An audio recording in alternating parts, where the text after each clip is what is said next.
Hi, I'm Todd. I'm Sophia. And that's Stormy. And we are the Spindrift Empire. Welcome to our home.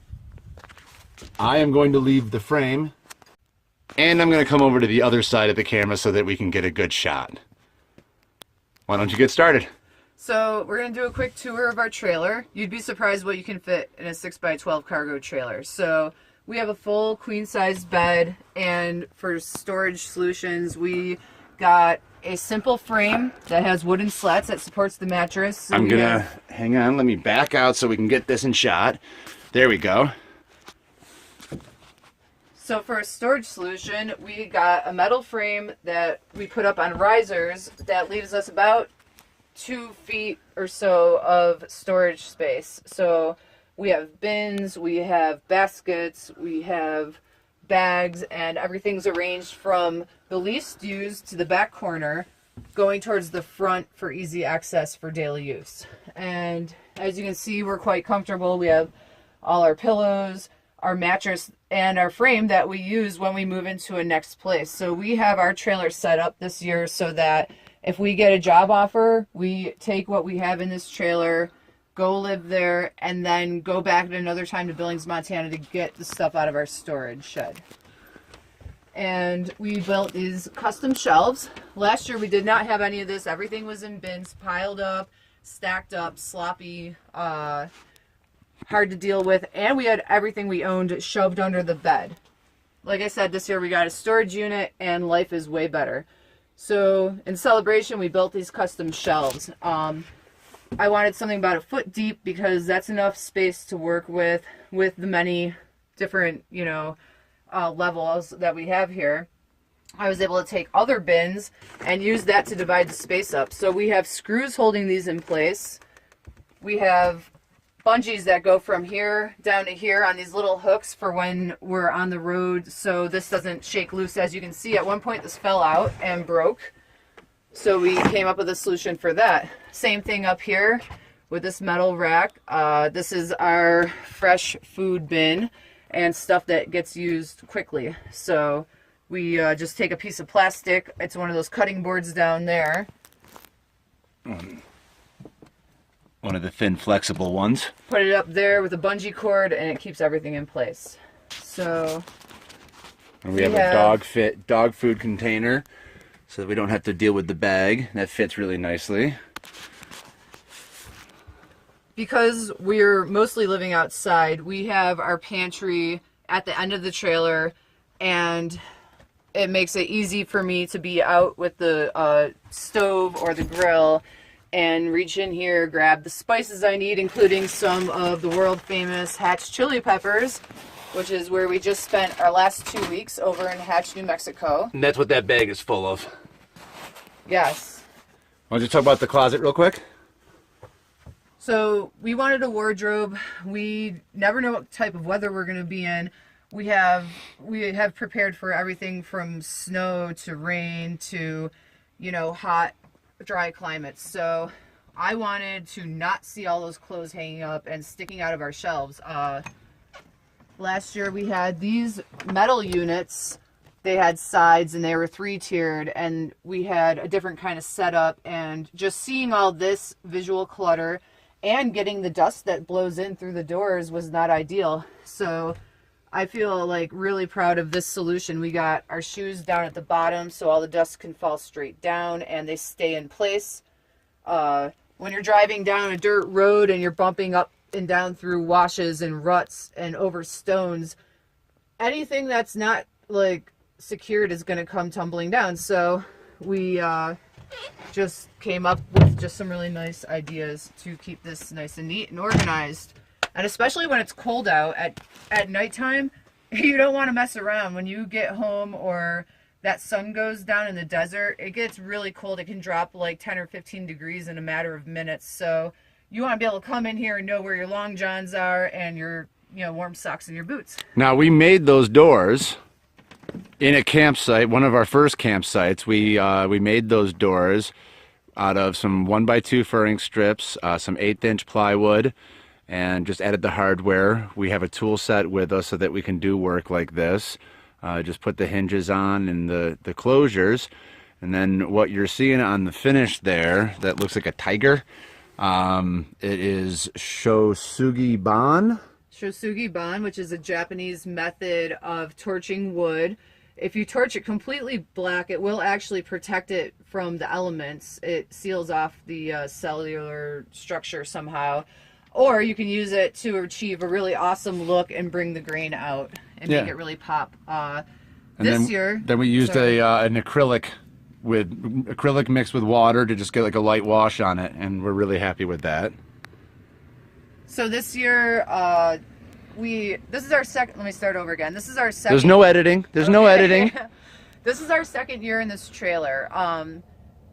Last year, like I said, it was a clutter and messy because we had everything we owned. This year, with the open spaces and the designs, we wanted to spruce up the inside, because if it's raining or it's windy, like, you want to be inside and you want to be comfortable and you don't want to feel like you're in a cargo trailer. So we spent some time and money the end of this summer putting a nice stain on the plywood walls. These are the walls that it came with. You know, we just used our creative minds and we hung a piece of artwork that I had and put a little thought into decoration just because it makes it more comfortable, you know.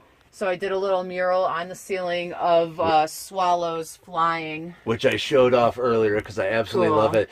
It's so nice to lay in bed and look up and just see clouds in the sky and birds flying. It's been an immeasurable psychological benefit. So there is a symbol behind the swallow. For a sailor, they measured how far they traveled by sea. Every swallow represented a unit of 5,000 nautical miles. Yes, 5,000 nautical miles. So we figured between us that we were at what now? We had 1, 2, 3, 4, 5, 6. Yeah, so 30,000 nautical miles. Since we started our traveling, we're at roughly 30,000 nautical miles that we have traveled around the world. I can't remember quite what that translates into actual miles, but believe me, we're there. So let's come over here and see. This is one of our doors, and on this door, it's bungeed. Oh yes. We bungee them to the fender to keep them solid. So on this door, we have our pots and pans hanging, and then we have one of these adjustable wire racks, and that's where we're getting our spice rack from and any sort of things that we need to have easy access to. All the lids to the pots and pans, all of our tin foil and saran wrap and everything like that. Our dishes. This holds our forks and knives and whisks and all that good stuff. And this holds our Tupperware and mixing bowls. So we've got it all pretty much figured out there. This is what we tow with, a Nissan Titan. Go Titan. On the other side, outside of it, we have set up our kitchen, basically. So we have our water here. It's 6 gallons of potable, 6 gallons of non-potable. It's all really potable, but the non-potable container wasn't sanitized before we started the trip. Got a strainer, towel, and drying mat, and a couple dish pans. I boil, and a beer. I boil water on the stove and fill up at least the wash tub. If it's really cold out, I'll do both so I don't have to get my hands all cold. And then I wash and dry the dishes and put it away. We clear this table off, and that's where Sophie does the cooking at night. And when we're done with this video, we'll clear the table off and hang the Spindrift Empire sign and do our little table talk, which is usually done to this side of the trailer. But first I want to go over here.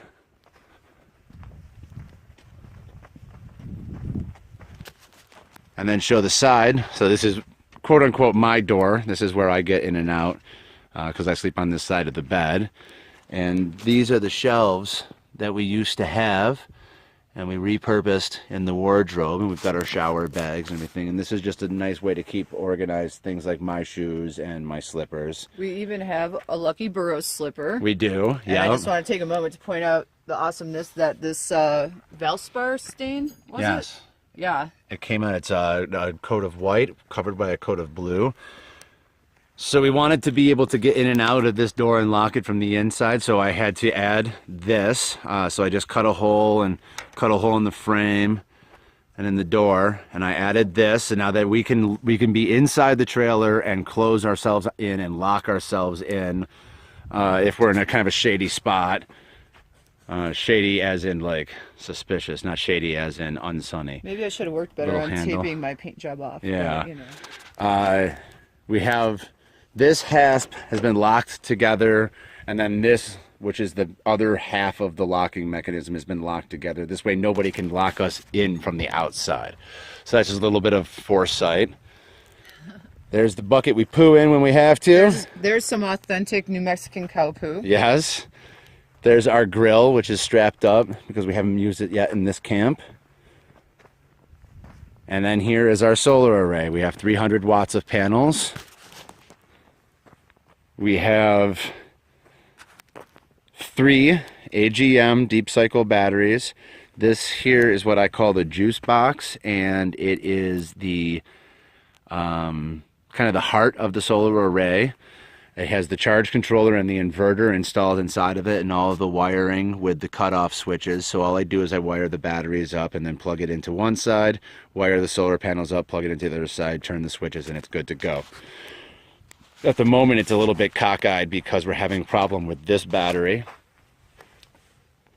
You can see that sulfation sign on the negative terminal. We're having lowered capacity. It was dragging the whole array down. We ran out of power early last night, and that was too bad. But there's our camp. And honestly, we were going to do a table talk again today, but we're at almost 12 minutes. Wow. And I feel like we've covered a lot of stuff that we wanted to talk about and show people where we live and how we live. We were going to talk about why we live in a cargo trailer as opposed to a travel trailer, and some of the other things that we have lived in. But maybe we can save that for another episode. Yeah, I think we can definitely get another episode out of that. So thank you so much for joining us. And please don't forget to like, comment, and subscribe.